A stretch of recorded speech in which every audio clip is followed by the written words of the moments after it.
अस्सलाम वालेकुम my YouTube family, welcome back to my channel. मुझे उम्मीद है कि आप सब ठीक होंगे और मैं भी आपकी दुआओं से अल्लाह पाक का करम है कि ठीक हूँ।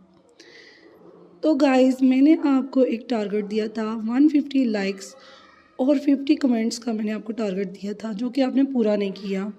तो प्लीज़ मेरी इस एपिसोड पे वो टारगेट आप पूरा करें, नहीं तो मैं नाराज़ हो जाऊँगी। देखें, अगर आप मेरे नावल को बहुत पसंद करते हैं तो इसे प्लीज़ पढ़ने के साथ साथ सब्सक्राइब करें। जैसे ही मेरे 2K सब्सक्राइबर पूरे होंगे, मैं डबल आपको मेगा एपिसोड दूँगी। आपका रिस्पॉन्स अच्छा होगा और जितना अच्छा रिस्पॉन्स होगा उतना ही मेरे अंदर जज्बा पैदा होगा। अब ये सब आप पे है कि आप मुझे कितना रिस्पॉन्स करते हैं और इसी से मेरे अंदर जज्बा पैदा होगा और मैं अच्छी अच्छी एपिसोड्स आपके लिए लिख पाऊँगी। तो प्लीज़ गाइस, लाज़मी शेयर कीजिएगा, लाज़मी सब्सक्राइब कीजिएगा। ये आपकी दुआओं से ही आगे सिलसिला चलना है। चले, मैं अब नेक्स्ट एपिसोड स्टार्ट करती हूँ। नावल नगरी, जैसे कि आपको पता है कि ये मेरे चैनल का नाम है, तो चले मैं ये एपिसोड स्टार्ट करती हूँ। असीर इश्क, एपिसोड 33 पार्ट 2 बाय मुंतहा चौहान। ये भी बहुत इंटरेस्टिंग एपिसोड है, तो प्लीज़ मेरे चैनल को लाजमी लाइक कीजिएगा, सब्सक्राइब कीजिएगा। तो चले मैं स्टार्ट करती हूँ। अरे हया बेटा, ये सब इतना कुछ।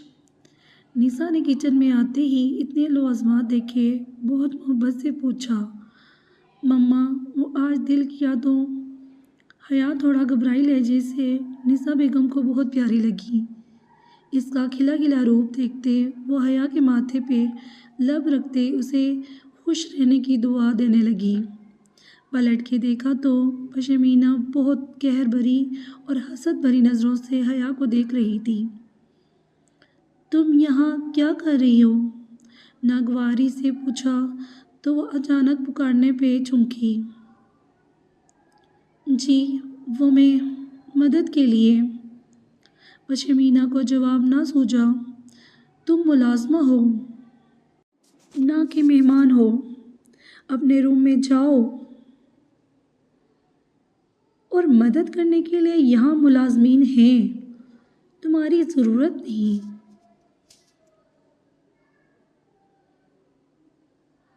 निशा ने सर्द और स्पॉट अंदाज में कहते अपना रुख फेर लिया। पशमीना का चेहरा इस एहसास से सुर्ख हुआ। पशमीना, मेरे लिए एक चाय का कप बना दो। नादिया ने अंदर आते ही हुक्म सादर किया। वो निशा की बातें सुन चुकी थी। नादिया की बात पे पशमीना इस बात में सर हिलाती फ़ौरन चाय बनाने लगी।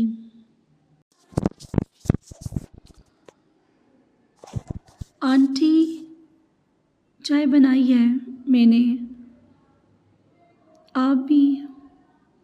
मुझे कोई शौक़ नहीं तुम्हारे हाथ की चाय पीने का, जिसके लिए बनाई है उसी को पिलाओ।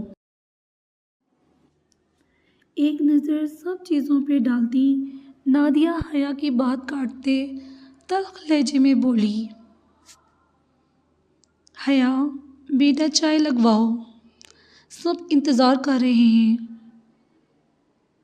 निशा ने हया का बुझता चेहरा देखते मुस्कुरा के कहा, हाँ कर लो अयाशी, तुम दोनों माँ बेटी। इस घर की मालकिन नहीं है ना, घर इसलिए जो जी में आए करो। नादिया नफ़रत और हकारत से बोली। फुप्पो, अचानक से अपने पीछे शाजिल की आवाज़ सुनती नादिया बुरी तरह चौंकी और परेशानी से मुड़ के उसे देखा, जिसके चेहरे पे ढेरों हैरानी थी। फुप्पो, आप ये। शाजिल को अब भी अपने कानों पे यकीन नहीं आ रहा था कि नादिया हया के साथ इस तरह से बात कर सकती है। दूसरी तरफ नादिया दिल ही दिल में पेचोताब खाती रह गई। पलटकर एक नज़र हयात की तरफ गुस्से से देखा और बिना शाजिल की किसी बात का जवाब दिए किचन से बाहर निकल गई। शाजिल जो हया को कमरे में ना पाता हुआ यहाँ आया था, नादिया की बात सुनता नफ़ी में सर हिलाता वापस बाहर निकल गया। हया बेटा, आप भी आ जाएं जल्दी से। निसा बेगम की आवाज़ पे हया एकदम चौंकी और जल्दी से मुलाजमा के साथ चाय और दीगर लवाजमात ड्राइंग रूम में लगाने लगी, जहाँ इस वक्त सारे मौजूद थे। जबकि पश्मीना नादिया के लिए चाय का पानी रख चुकी थी।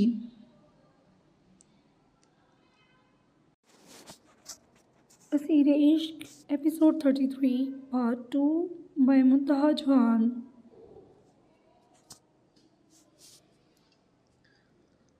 अगले दिन अवैस साहब को डिस्चार्ज कर दिया गया था।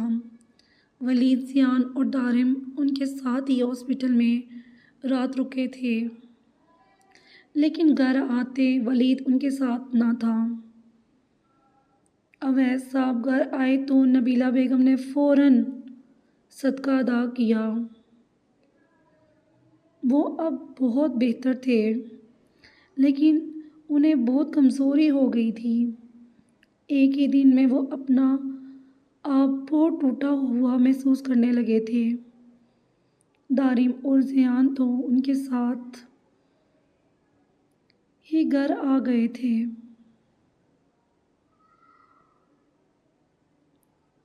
बल्कि वलीद ने ज़ियान को खुद उनके साथ भेजा था, लेकिन खुद वो ना जा सका और वापस हैदराबाद की राह ली। दारिम साईं, इज़ा ने दारिम को पुकारा, जिसने सोफे की पुश्त के साथ टेक लगाए आंखें मूंदी हुई थी। वो सारी रात हॉस्पिटल में जागते रहे थे, जबकि तीनों भाइयों में दारिम नींद का बहुत गुन्नी था। अभी भी बैठे बैठे वो नींद की वादी में खोने लगा था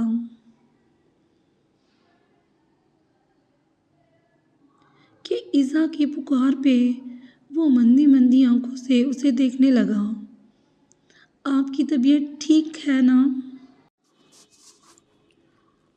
डरते डरते वो हिलाते इसकी आंखों की सुर्खी को देखते निचला लब दांतों तले दबा गई। दारिम ने उसकी कलाई से थामे धीरे से खींचा।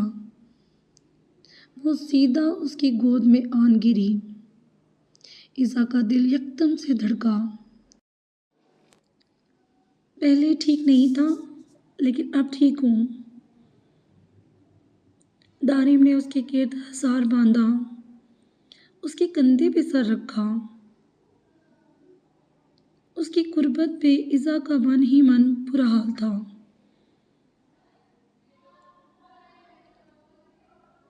आपको वो नींद आई है? आप वहाँ बिस्तर पे सो जाएं।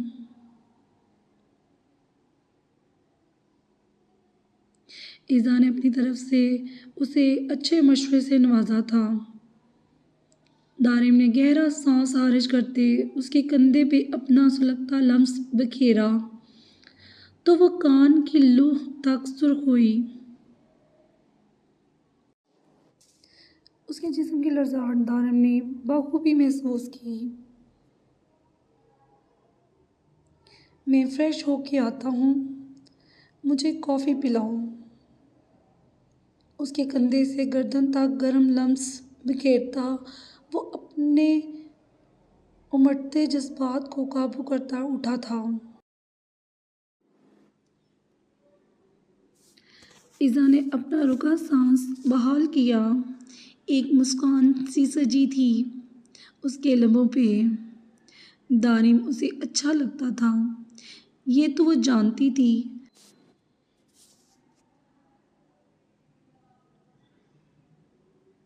लेकिन बात सिर्फ अच्छे लगने तक की थी या इससे आगे की थी, वो नहीं जान पाई थी। पर जल्दी से किचन में जाते उसने दारिम के लिए कॉफ़ी बनाना शुरू की, जबकि नबीला बेगम भी थोड़ी देर पहले ही किचन में आई थी।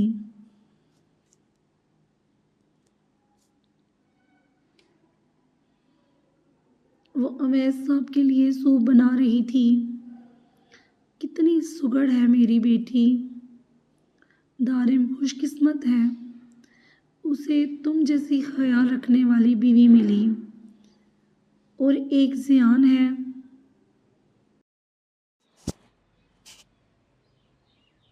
मेरा सबसे लाडला बच्चा। वो आह भर के रह गई। ऐसी बीवी मिली है जो अपना ख्याल नहीं रख सकती, मेरे बच्चे का हक रखेगी।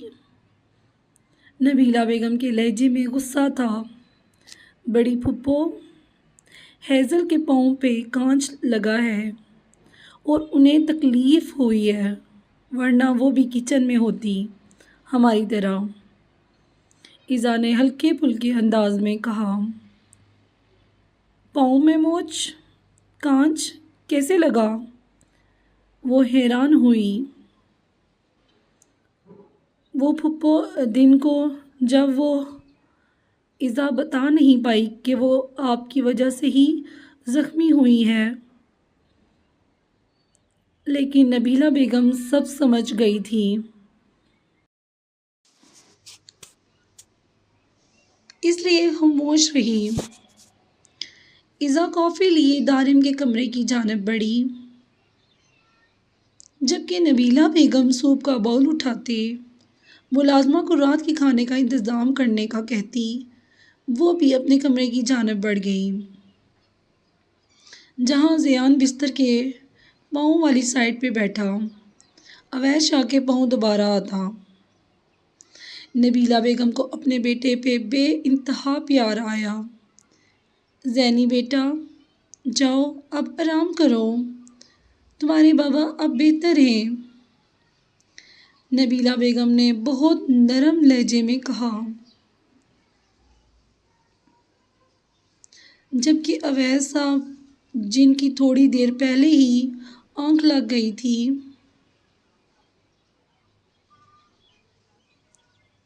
अपनी आंखें खोलते उन्हें देखने लगे। मम्मा, ये मुझे दें, मैं खुद पिलाता हूँ बाबा को। ज़ियान ने उनकी बात को नज़रअंदाज करते उनके हाथ से सूप का बाउल लेना चाहा। बेटा, कुछ हक अभी माँ के पास रहने दो, मैं हूँ ना, अब जाओ रेस्ट करो। शाबाश, उन्होंने प्यार भरे लहजे में कहा। तो ज़ियान एक नज़र बाप को देखता उठा। मम्मा, कोई भी मसला हो मुझे बुला लीजिएगा। बाबा की ये मेडिसिन। बेटा, मुझे दारिम ने सब बता दिया है, फिक्र नहीं करो। जाओ अब, नबीला बेगम ने बात काटते खुफकी से उसे कहा। तो अब उसे जाते ही बनी। अपने कमरे में आते उसकी निगाह बिस्तर पे लेटी हेज़ल पे जा ठहरी, जिसका रुख दूसरी तरफ था। वो शायद रो रही थी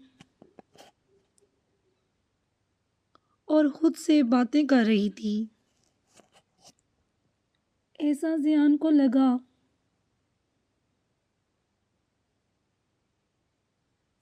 फिर अपना वहम समझा, लेकिन ये उसका वहम नहीं था। वो इतना रोने में मगन थी कि उसे ज़ियान के अंदर आने का पता भी न चला था। आगे बढ़ के देखा तो उसके हाथ में एक तस्वीर पड़ी थी, जिसे सीने से लगाए वो आंखें मीचते रो रही थी। मिस यू मम्मा, क्यों छोड़ के गई मुझे? देख लें, मुझे मेरी पहचान दिला के आप मुझे अकेला कर गई। कोई भी तो नहीं मेरे पास। शहलापी ने भी छोड़ दिया। काश आप मुझे ना बताती कुछ भी। वो हिचकियों से रो रही थी। कुछ हकीकतें वाकई बहुत तल्ख होती हैं। कहाँ से ढूंढूं मैं बाबा को, अपनी मामा को, अपनों को। मैं कैसे तलाशूं सबको।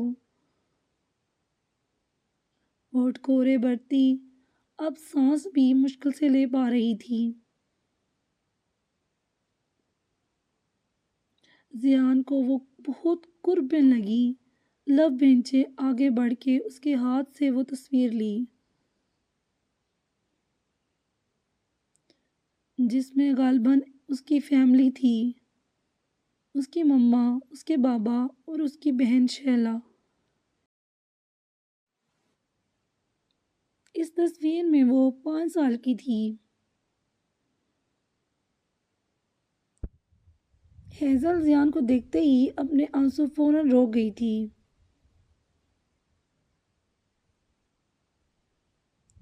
जल्दी से उठ के बैठती वो अपने पास एक तरफ रखा हाथ छुपाने लगी।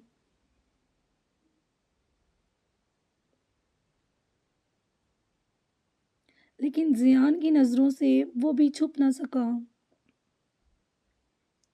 और फौरन उसके हाथ से उचका।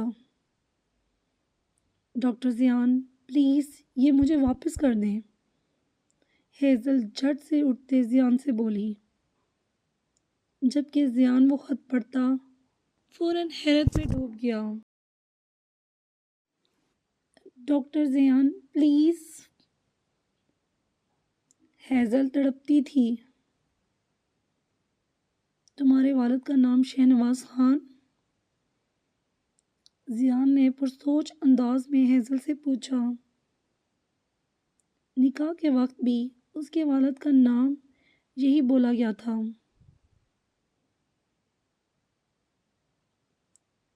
लेकिन उस वक्त उसने गुस्से में तवज्जो कहाँ दी थी। और फिर हाथ में जो कुछ लिखा था वो सब पढ़ के बुरी तरह चौंका था। हेज़ल ने मुठियां भींचते सर झुकाया। वो हरगिज़ नहीं चाहती थी कि जियान को उसकी असलियत का पता चले, लेकिन शायद ये सब ऐसा ही होना लिखा था। तो तुम कराची अपने माँ बाप को ढूंढने आई हो? जियान ने गहरा सांस खारिज करते सर झटका। काश कि तुम मुझे पहले ये सब बता देती।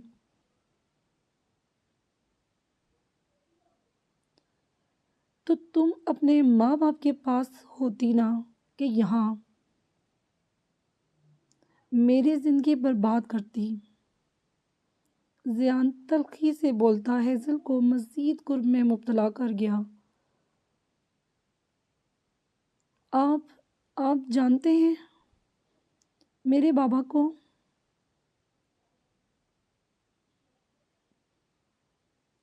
हेज़ल के लहजे में बेयकीनी थी। शायद,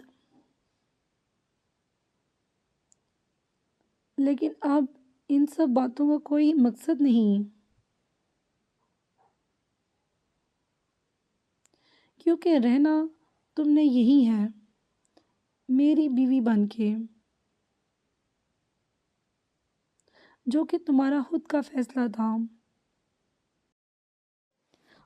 अब वो कहाँ है कहाँ नहीं, तुम्हें उनसे अब कोई सरोकार नहीं होना चाहिए।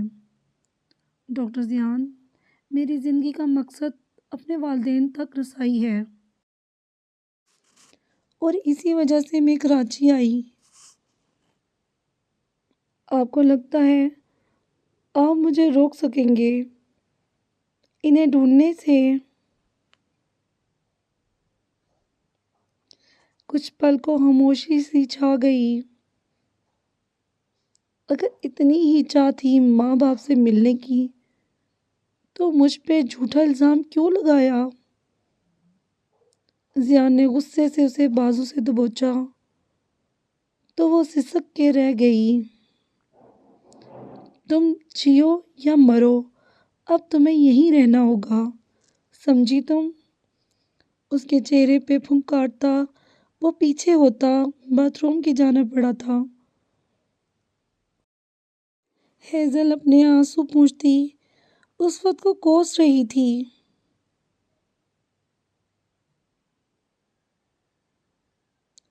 जब अवैध साहब की बात मान के वो ज़ियान से निकाह करने के लिए राज़ी हो गई थी, उस वक्त वो उनकी बात का भरम रख गई। लेकिन अब यही रिश्ता इसके लिए वबाल जान बन रहा था। असीर इश्क एपिसोड 33 पार्ट 2 बाय मुंतहा जहान। चाय बहुत अच्छी बनाई है, बहुत मज़े का टेस्ट है। शहनवाज खान ने हया की तारीफ की तो वो सर झुकाए धीमा सा मुस्कुरा दी।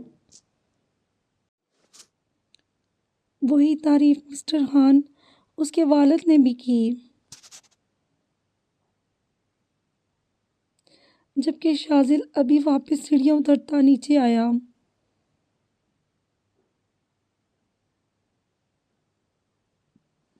वो फिर सबके साथ आके बैठा। एक मीठी निगाह अपनी बीवी पे डाली।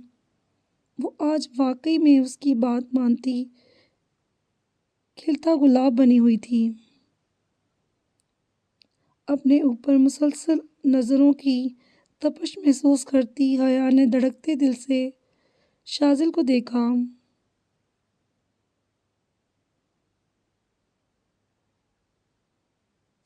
जिसने होंठ को ओ की शेप देते उसे एक आंख नक थी।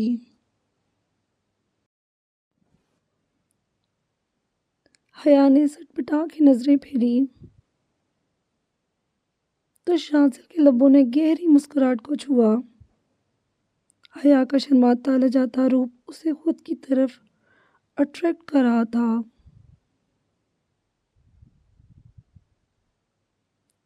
जबकि पशमीना दूर खड़ी ये मंजर देखती अंदर तक सुलग रही थी।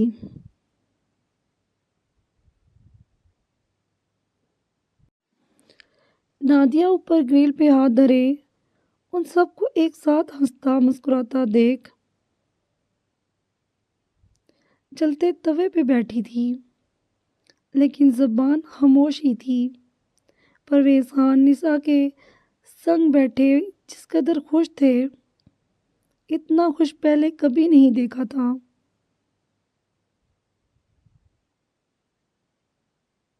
थोड़ी ही देर में शहनवाज खान उठे स्टडी रूम में चले गए, जबकि परवेज़ खान और निसा बेगम बातें करते लॉन की जानिब निकले।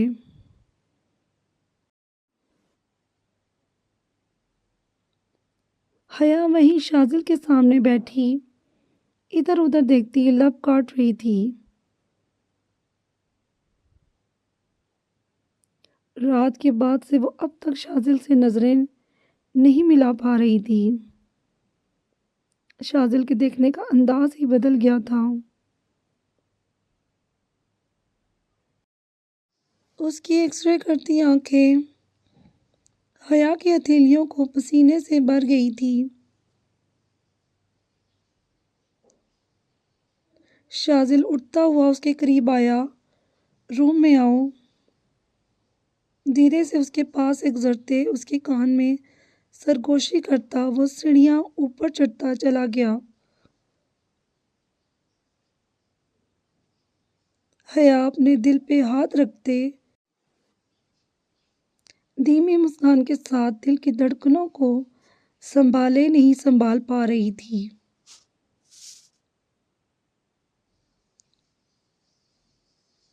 गहरी सांस खारिज करते उसने किचन का रुख किया।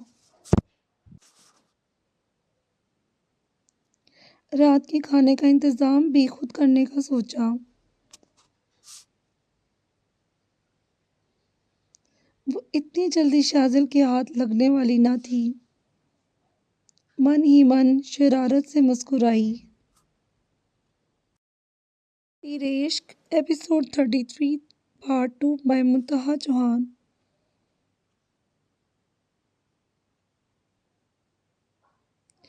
मुझे उसकी एक एक पल की रिपोर्ट दो, समझे तुम?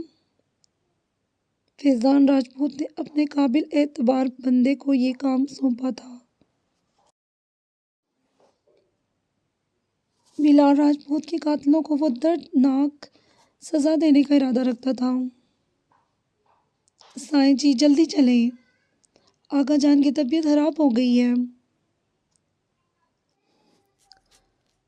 जल्दी चलें, मुलाजिम ने आके उजलत भरे लहजे में परेशानी से फैज़ान राजपूत से कहा। तो वो भागता हुआ आगा जान के कमरे की जानिब बढ़ा। उनकी हालत वाकई बहुत ख़राब हो रही थी। क्या हुआ आगा जान को? वहाँ पास बैठे वजूद को देखते वो बेकरारी से पूछ बोला था, मालूम नहीं क्या हुआ है। वो फ़ौरन वहाँ से उठी। ज़रूर तुमने कुछ किया होगा। तुम यहाँ क्या कर रही हो? फैज़ान ने उसे बालों से पकड़ के दबोचा। उसकी हिरनी सी आंखें उबल के बाहर आई। अल्लाह कसम कुछ नहीं किया मैंने। मैं तो यहाँ से गुजरते उनके पुकार सुन के अंदर आई थी, लेकिन उनको देख के डर गई। याद रखना, अगर आगा जान की तकलीफ में तुम्हारा ज़रा भी हाथ हुआ तो मैं सीधा ऊपर पहुंचाऊंगा।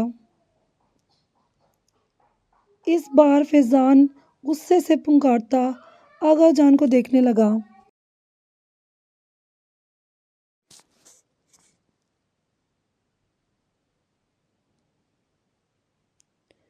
मुलाज़िमों की मदद से आगा जान को गाड़ी में डालता हॉस्पिटल का रुख किया,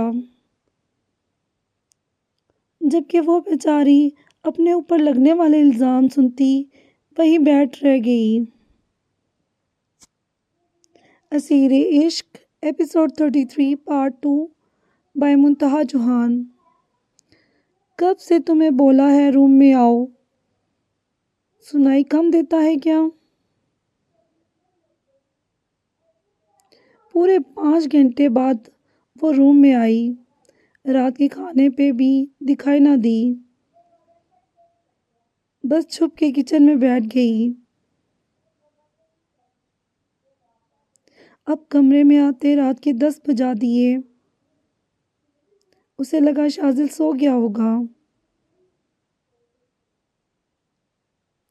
लेकिन वो तो आज उसके होश ठिकाने लगाने का पक्का प्रोग्राम करके बैठा था। तुम सोए नहीं?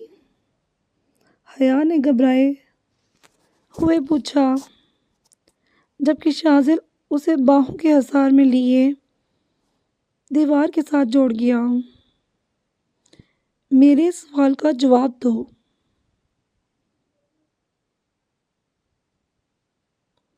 वो उसकी कलाई को दीवार पे पिन करते उसके चेहरे पे झुकता गुस्से से बोला। वो काम था किचन में। हया नजरें चुराते बोली,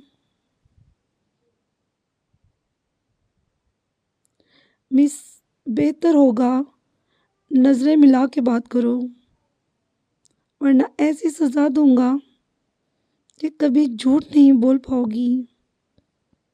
गमगीन लहजे में कहते वो उसके लबों को शिद्दत से अपनी गिरफ्त में ले गया। हया उसकी शिद्दत पे फड़फड़ा के रह गई,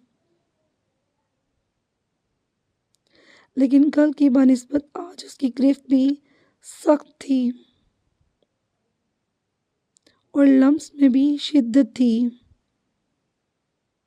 अपनी मनमानी करता वो पीछे हटा तो हया ने गहरा सांस भरते और हंसते हुए उसे देखा,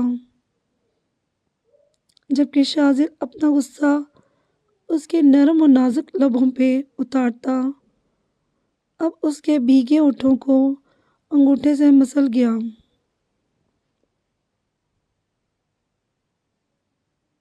अंदर लगी आग को बुझाना चाह रहा था, लेकिन लबों का जाम पीते ये आग मजीद भड़की थी। तश्नगी थी कि बढ़ती जा रही थी। शाजिल उसे बिना कुछ कहने का मौका दिए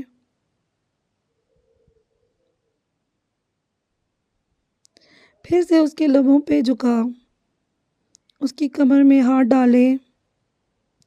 वो उसे घुमाता बिस्तर तक लाया। उसके बहके बहके अंदाज देखती हया सर से पांव तक लर्जी थी। उसका कँपाना महसूस करते शाजिल उसे लिए बिस्तर पर गिरा, लेकिन उस पे अपनी शिद्दतों की बारिश बरसाता। आज वो कुछ भी कहने सुनने के मूड में ना था। उसका आज वही हाल था। मर्ज बढ़ती गई, जो दवा दी। हया की कुर्बत उसकी सांसों में शामिल होने लगी थी और आज वो इस लड़की का दिलो जान से असीर हुआ था। आगे क्या होगा जानने के लिए आप नेक्स्ट एपिसोड लाजमी पढ़िएगा और मेरे चैनल को लाजमी सब्सक्राइब कीजिएगा ताकि आपको आने वाली एपिसोड का नोटिफिकेशन मिलता रहे। Thank you and love you all. Bye bye, take care, अल्लाह हाफिज़।